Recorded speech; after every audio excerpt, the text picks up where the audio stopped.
Hello guys, कैसे हैं आप सब लोग। यंग असैसिन के एपिसोड 01 के साथ हाजिर हूँ। तो इसकी एक्सप्लेनेशन शुरू करने से पहले मैं आपको बता देता हूँ कि ये एक सैंपल एपिसोड है। ये मैं इसलिए अपलोड कर रहा हूँ ताकि आप लोग इसको देख सकें और कमेंट करके बता सकें कि किसी और चैनल वाले ने इसको एक्सप्लेन तो नहीं किया हुआ। वैसे मुझे लगता तो नहीं किसी दूसरे चैनल वाले ने इसको एक्सप्लेन किया होगा, क्योंकि ये काफी ज्यादा हाई प्रोफाइल वाली मानवा है, क्योंकि ये एक कोरियन मानवा है और सोलो लेवलिंग के बाद कोरिया में ये बहुत ज्यादा पढ़ी जाने वाली कॉमिक है और इस वक्त इसके 59 मिलियन व्यूज हैं और इसके ऊपर स्ट्राइक आने के चांसेस भी 100% है। तो मैं इसकी फर्स्ट एपिसोड को एक्सप्लेन करता हूँ, फिर आप लोगों को अच्छी लगे और किसी दूसरे चैनल वाले ने एक्सप्लेन ना की हो तो कमेंट करके बता दीजिएगा। मैं इस सीरीज को कंटिन्यू करूंगा, लेकिन उसमें ये होगा कि जब मैं इसकी नेक्स्ट एपिसोड को अपलोड करूंगा तो पहले वाली एपिसोड्स को डिलीट कर दूंगा, जैसे कि मैं सोलो लेवलिंग के साथ करता रहा हूँ। लेकिन इसमें आपके पास 12 घंटे होंगे, 12 घंटे में आप इसको आराम से देख सकते हैं। तो चलिए शुरू करते हैं एपिसोड 1 की एक्सप्लेनेशन। तो एपिसोड 1 में एक टेररिस्ट का बेस दिखाया जाता है। मुझे नहीं पता क्योंकि उन्होंने बताया नहीं, हो सकता है ये अफगानिस्तान है। वहीं पर बेस के अंदर एक लेफ्टिनेंट को दिखाया जाता है जिसके साथ एक प्रोफेसर को बंद किया गया होता है। लेफ्टिनेंट को काफी ज्यादा पीटा गया होता है। वो लेफ्टिनेंट यहाँ पर अपनी प्लेटून को लेकर प्रोफेसर को बचाने के लिए आया था, लेकिन टेररिस्ट ने लेफ्टिनेंट को ही पकड़कर यहाँ पर बंद कर दिया है। लेफ्टिनेंट प्रोफेसर से कहता है, प्रोफेसर मुझे माफ कर दे, मेरी वजह से आप भी यहीं पर फंसे हुए हैं। प्रोफेसर उसे कहते हैं, तुम्हें मुझसे माफी मांगने की जरूरत नहीं है, ये सब कुछ मेरी वजह से हुआ है। तुम अपनी प्लेटून को यहाँ पर मुझे बचाने के लिए लेकर आए थे, लेकिन अब तुम भी मेरे साथ यहाँ पर फंस चुके हो। लेफ्टिनेंट सोच रहे होते हैं, हम लोग इस मिशन को सक्सेसफुली पूरा कर सकते थे अगर हमारे हबरी ने हमें गलत इन्फॉर्मेशन ना दी होती। उसकी गलत इन्फॉर्मेशन की वजह से हम लोग यहाँ पर फंस गए हैं। मुझे लगता है कि उसने हमें धोखा दिया है। उसने कहा था कि यहाँ पर बहुत ही कम सोल्जर्स हैं और वो सारे अनट्रेंड हैं, लेकिन ये सारे तो बहुत ज्यादा ट्रेंड सोल्जर्स हैं। और जितना हमें बताया गया था कि यहाँ पर बहुत ही कम लोग हैं, लेकिन यहाँ पर तो 3 गुना ज्यादा लोग हैं। यहाँ पर तो इनकी पूरी एक आर्मी है। और सिर्फ यही नहीं, बल्कि उनको हमारी टाइमिंग का भी पता था और हमारे रास्ते का भी, कि हम किस रास्ते से यहाँ पर अटैक करने के लिए आने वाले हैं। लगता है कि हबरी ने हमें पूरी तरह से धोखा दे दिया है और ये शुरुआत से ही एक ट्रैप था, हमें यहाँ पर फंसाया गया है। उसी वक्त दरवाजे के लॉक खुलने की आवाज आती है। दरवाजा खुलता है और बाहर से एक टेररिस्ट आता है और एक सोल्जर को अंदर की तरफ धक्का दे देता है। वो भी लेफ्टिनेंट की टीम का सार्जेंट होता है। उन्होंने उसको भी बहुत ज्यादा पीटा होता है। लेफ्टिनेंट सार्जेंट किम की ये हालत देखकर बहुत ज्यादा गुस्सा हो जाते हैं और उठकर उस टेररिस्ट को गाली देते हुए कहते हैं, कमीने कहीं के, तुमने इसके साथ क्या किया है। लेकिन वो टेररिस्ट कोई अच्छा बंदा तो है नहीं। वो गाली सुनने के बाद उसके सर में अपनी बंदूक मारता है और उसे नीचे की तरफ गिरा देता है और साथ ही वो अपनी लैंग्वेज में कुछ उसे कह भी रहा होता है। शायद वो उसे गालियां दे रहा था। वो उसके सर में अपनी गन मारने के बाद हंसता हुआ वहाँ से बाहर चला जाता है और फिर दोबारा से बाहर से लॉक लगाकर चला जाता है। लेफ्टिनेंट फिर से उठकर बैठ जाता है और कहता है, ये सारे कमीने लोग हमारे साथ खेल रहे हैं, ये हमें मार क्यों नहीं देते।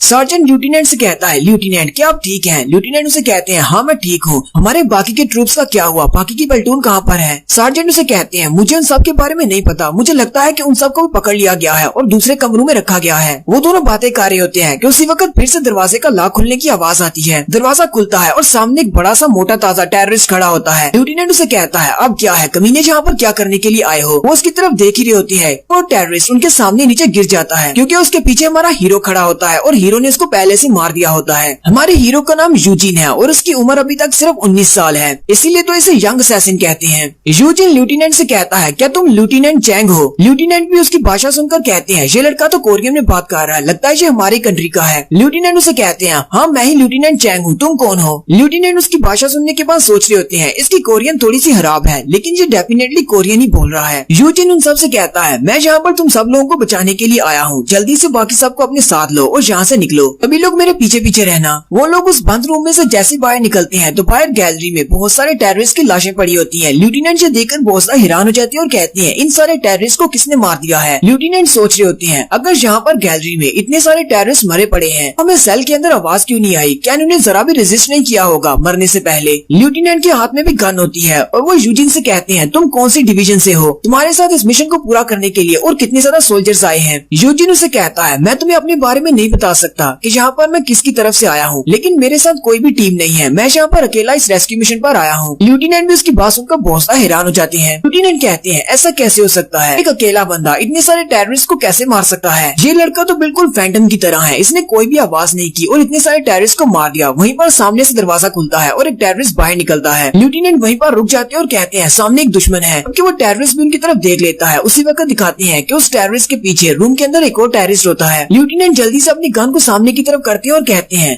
कि हमें यहाँ पर गन शॉट करनी पड़ेगी, क्योंकि साइलेंटली इनको मारना आसान नहीं है। लेकिन यूजिन जल्दी से स्पीड के साथ भागता हुआ आगे की तरफ चला जाता है और वो जाते ही सबसे पहले दरवाजे वाले टेररिस्ट के ऊपर अटैक करता है, जिससे उसके हाथ से गन गिर जाती है और साथ ही वो उसकी गर्दन के नीचे अटैक करता है, जिसकी वजह से उसकी सांस की नाली बंद हो जाती है और वहीं पर मर जाता है। पहले वाले को मारने के बाद अंदर वाला अपनी गन को सीधी करता है यूजिन पर अटैक करने के लिए, लेकिन यूजिन अपने पास से नाइफ निकालता है और अपने नाइफ को दूर से उसके ऊपर छोड़ देता है, जो कि सीधा उसके दिल में जाकर लगता है और वहीं पर आवाज किए बिना ही मर जाता है। लेफ्टिनेंट अभी भी सोच रहे होते हैं ये लड़का तो वाकई में बहुत ज्यादा स्ट्रॉन्ग है, ने जहाँ पर 2 एनिमीज को मार दिया है, वो भी अपनी गन को यूज किए बिना। पता नहीं ये कौन सी डिवीजन का है, लगता है ये कमांडो डिवीजन से है। यूजिन जल्दी से अपनी पिस्टल निकालता है और उसके ऊपर साइलेंसर लगा लेता है और उनसे कहता है अब हम लोग अपनी स्पीड को बढ़ाने वाले हैं, तुम लोगों को अपनी गन यूज करने की इजाजत नहीं है जब तक कि कोई बहुत ज्यादा इमरजेंसी ना हो, क्योंकि गन शॉट सुनकर बहुत सारे टेररिस्ट निकल आएंगे। मैं तुम्हारे लिए रास्ते को क्लियर करता हूँ। लेफ्टिनेंट उसे कहते हैं हाँ क्यों नहीं, लेकिन साथ ही वो सोच रहे होते हैं ये सोल्जर जो भी है ये हमें कचरे की तरह ट्रीट कर रहा है। यूजिन जल्दी से आगे की तरफ बढ़ता जाता है और रास्ते में जितने भी दुश्मन आते हैं उन सभी को फायर करके मारता जाता है। बड़ी स्पीड के साथ वो आगे की तरफ बढ़ता जा रहा होता है, सबके ऊपर गोलियां चलाते हुए बैंग बैंग सभी को मारता जाता है। वो सारे लोग भागते हुए रास्ते को क्लियर करते हुए कॉरिडोर के पास पहुंचते हैं, जहां पर उन्हें सामने से बहुत सारे टेररिस्ट की आवाजें आ रही होती हैं। लेफ्टिनेंट कहते हैं सामने तो बहुत सारे दुश्मन हैं। लेफ्टिनेंट अपनी गन को सामने की तरफ कर लेते हैं और कहते हैं मुझे लगता है कि इस सोल्जर को मेरी मदद की जरूरत पड़ेगी। सामने काफी सारे एनिमीज हैं, ये यहाँ पर साइलेंट रहकर इतने सारे दुश्मनों को अकेले नहीं मार पाएगा, लेकिन यूजिन फिर से भागता हुआ आगे अकेला ही चला जाता है। लेफ्टिनेंट कहते हैं कहीं ये लड़का पागल तो नहीं, ये एक सोल्जर है लेकिन फिर भी इसे अपने बेसिक्स याद नहीं। इस तरह की सिचुएशन में शांत रहकर फैसला करना होता है, लेकिन ये आगे की तरफ किस तरह भागता जा रहा है। कॉरिडोर की दूसरी तरफ दिखाते हैं कि वहाँ पर 3 एनिमीज होते हैं। यूजिन भागता हुआ वहाँ पर स्लिप लगाता है और साथ ही उनके ऊपर गोलियां चलाना शुरू कर देता है और उन तीनों के ऊपर अटैक करता है और साथ ही उसकी बुलेट्स भी खत्म हो जाती हैं और वो वहीं पर नीचे से ऊपर उठने तक ही अपनी पिस्टल की मैगजीन को भी चेंज कर लेता है और साथ ही भागता हुआ आगे की तरफ बढ़ जाता है, क्योंकि उन तीनों को तो उसने पहले ही मार दिया है। लेफ्टिनेंट जैसे ही वहाँ पर कॉरिडोर से आगे निकलते हैं वो बहुत ज्यादा हैरान हो जाते हैं, क्योंकि वो तीनों दुश्मन पहले से मारे जा चुके हैं। लेफ्टिनेंट कहते हैं ये तो एक रियल मॉन्स्टर है। लेफ्टिनेंट कहते हैं मैं भी एक सोल्जर हूँ, लेकिन इसकी मूवमेंट्स एक सोल्जर की तरह बिल्कुल भी नहीं है, तो बहुत ज्यादा रेकलेस है, ये बिना सोचे समझे आगे बढ़ता जा रहा है। वो सारे लोग भागते हुए उस बिल्डिंग से बाहर निकल आते हैं। यूजिन वहीं पर जाकर कॉर्नर पर रुक जाता है। लेफ्टिनेंट से कहता है हमें यहाँ पर 1 मिनट के लिए रुकना पड़ेगा। लेफ्टिनेंट उसे कहते हैं लेकिन हम लोग यहाँ पर 1 मिनट के लिए क्यों रुक रहे हैं, हमें तो आगे बढ़ना चाहिए। यूजिन उसे पीछे की तरफ इशारा करता है। लेफ्टिनेंट पीछे की तरफ देखते हैं तो प्रोफेसर और उसका दूसरा दोस्त यानी कि सार्जेंट, वो दोनों बहुत ज्यादा थके हुए होते हैं, वो उनके साथ भाग नहीं पा रहे होते। लेफ्टिनेंट सोच रहा होता है मैंने इतनी बड़ी बेवकूफी कैसे कर दी, क्योंकि हम लोग यहाँ पर प्रोफेसर को बचाने के लिए आए हैं, मेरा एक साथी भी पीछे रह गया है। एक्साइटमेंट में बहुत ही आगे भाग आया कि उन दोनों का तो मुझे ख्याल ही नहीं रहा। फिर वो यूजिन की तरफ देखते हैं और कहते हैं ये लड़का तो वाकई में बहुत ज्यादा जीनियस है, मुझे लगा था ये एक रेकलेस पर्सन है, लेकिन इसे अपने साथियों की भी फिक्र है, इसने तो चारों तरफ नजर रखी हुई है। लेफ्टिनेंट अभी तक किसी कंफ्यूजन में होते हैं कि ये लड़का कोरियन है या नहीं। कहते हैं इसकी आंखों का रंग काला है, जबकि इसकी लैंग्वेज भी कोरियन है, हालांकि थोड़ी सी बुरी है, लेकिन फिर भी ये कोरियन बोल रहा है। लेफ्टिनेंट उससे फिर से पूछते हैं क्या तुम एक कोरियन हो, लेकिन यूजिन उसे जवाब देने की बजाय कहता है अरे 1 मिनट पूरा हो चुका है, हमें आगे बढ़ना होगा। फिर वो चारों लोग भागते हुए बेस से बाहर चले जाते हैं। वहीं पर सामने उनकी प्लेटून की गाड़ी मौजूद होती है, लेफ्टिनेंट की प्लेटून की गाड़ी होती है। वो सारे अपने लेफ्टिनेंट को देखकर बहुत ज्यादा खुश हो जाते हैं। लेफ्टिनेंट भी उन सबको देखकर बहुत ज्यादा खुश हो जाते हैं और कहते हैं मुझे तो लगा था कि उन सब ने तुम्हें भी पकड़ लिया होगा, लेकिन तुम सब लोग यहाँ पर क्या कर रहे हो। लेफ्टिनेंट के सोल्जर से बताते हैं कि हमें उनने पकड़ लिया था, लेकिन इस सोल्जर ने हम सबको बचा लिया। फिर इस लड़के ने हमें कहा कि हम लोग गाड़ी के साथ यहाँ पर रेडी रहे और अब ये आप सबको यहाँ पर लेकर आ गया है। यूजिन उन सब से कहता है मुझे लगता है कि हमें यहीं से अलग होना होगा, तुम सब लोग साउथ ईस्ट की तरफ आगे बढ़ो, पर तुम्हें तुम्हारे लोग मिल जाएंगे, वो लोग तुम्हें प्रोटेक्ट करेंगे, मैं यहाँ से जा रहा हूँ। लेफ्टिनेंट उसे कहता है तुम्हारा बहुत बहुत शुक्रिया। यूजिन उसे कहता है तुम्हें थैंक यू कहने की जरूरत नहीं है, मैं तो सिर्फ अपने मिशन को पूरा कर रहा हूँ। लेफ्टिनेंट अपने नतीजे पर पहुँचते हैं और कहते हैं मुझे पता चल गया है ये एक असैसिन है, ये एक मिलिट्री का मर्सिनरी है। लेफ्टिनेंट उसके सामने अपना हाथ करते हैं और हैंडशेक के लिए उसे कहते हैं। लेफ्टिनेंट उसे कहते हैं चाहे जो तुम्हारा एक मिशन ही था, लेकिन फिर भी